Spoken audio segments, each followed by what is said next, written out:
ना अहम मन्ने सुवेद इति। ये ऋषि की घोषणा है। ऋषि कहते हैं कि मैं ये नहीं मानता हूं कि मैं उस परम तत्व को सुवेद अच्छी तरह से जान गया हूं। नोना वेदेति वेद चा, और ना ही ऐसा मानता हूं कि नहीं जाना हूं क्योंकि जान भी गया। इस विरुद्ध कथन को पहचान लें। यह बहुत विचित्र कथानक है। नो हमन्ने सुवेदेति नोना वेदेति वेद च। मैं ऐसा नहीं मानता हूं कि मैं जान गया हूं उस परम तत्व को, लेकिन मैं ऐसा भी नहीं मानता हूं कि नहीं जानता हूं क्योंकि जानता भी हूं। यो नस तद्वेद तद्वेद नोना वेदेत वेद च। हम लोगों में से जो इस कथन को ठीक से पहचान रहा है, जान रहा है, वही जान सकता है कि हम जानते भी हैं और नहीं भी जानते। केनोपनिषद मेरा सबसे प्रिय उपनिषद है। यस्या मतम तस्य मतम मतम यस्य न बोधसा अभिज्ञातम विजानताम विज्ञातम अभिजानताम।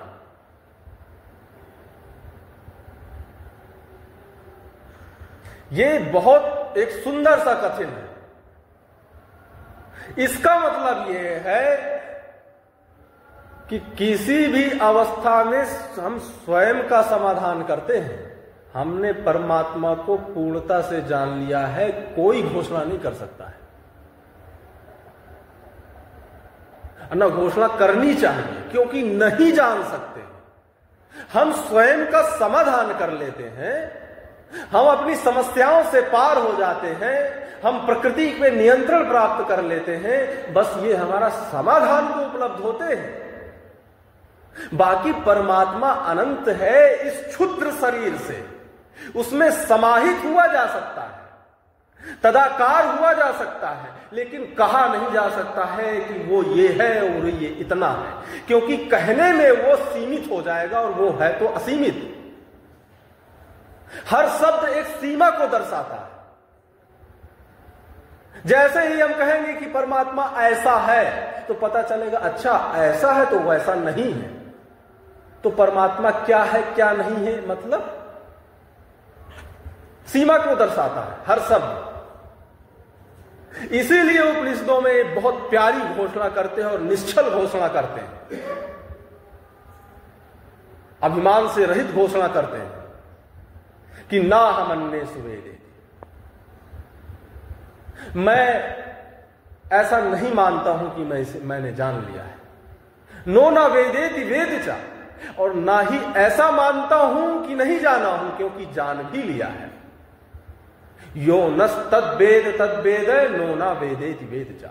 हम लोगों में से जो इस अनुभव को प्राप्त हुए हैं और जो समझ सकते हैं वही जानते हैं कि हम उस तत्व को, उस परमात्मा को, उस परमानंद को जानते भी हैं और नहीं भी जानते। जानते इस अर्थ में है कि हमने स्वयं का समाधान कर लिया, हमने अपने कारण को जान लिया है कि हम कौन है, कहां से आए हैं, कहां जाना है। कारण को जान लिया। एक बूंद ने यह पहचान लिया है कि मैं सागर का अंश हूं, लेकिन बूंद का यह पहचानना पर्याप्त नहीं है कि बूंद कह दे कि सागर इतना है और सागर में यह है। बूंद का इतना सामर्थ्य है कि सागर में मिल सकती है। बूंद का इतना सामर्थ्य है कि कह सकती है कि मैं उसका अंश हूं। बूंद का इतना अधिकार है कहने का, लेकिन यह कहने का अधिकार नहीं है कि सागर में ये है, सागर की ये स्थिति है, सागर बस इतना है। क्योंकि आज तक वैज्ञानिक भी नहीं पता कर पाए हैं कि सागर की क्या स्थिति है, सागर कितना है, कि गहराई कितनी है। उसी तरह से ये जो अंश है, इस अंशी का अधिकार है उसमें मिल जाने का, तदात्म हो जाने का, तल्लीन हो जाने का, और कहने का कि हां मैं जान गया हूं, कारण को पहचान गया हूं कि कहां से मैं हूं, कौन हूं मैं, क्यों हूं मैं, कब तक हूं मैं।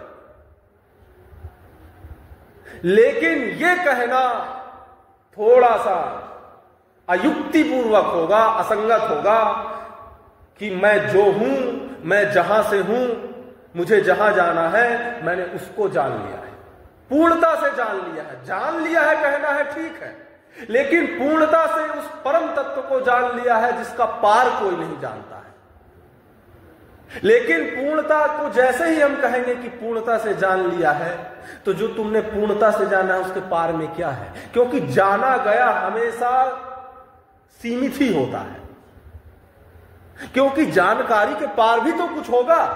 तो जो जिसके पार में कुछ है ही नहीं, वही परमात्मा है, वही परमात्मा है। अर्थात उसको पूर्णता से नहीं जाना जा सकता है, तदाकार हुआ जा सकता है, लेकिन उसको पूर्णता से जानकारी की घोषणा नहीं की जा सकती है। ऐसा मेरा मानना है।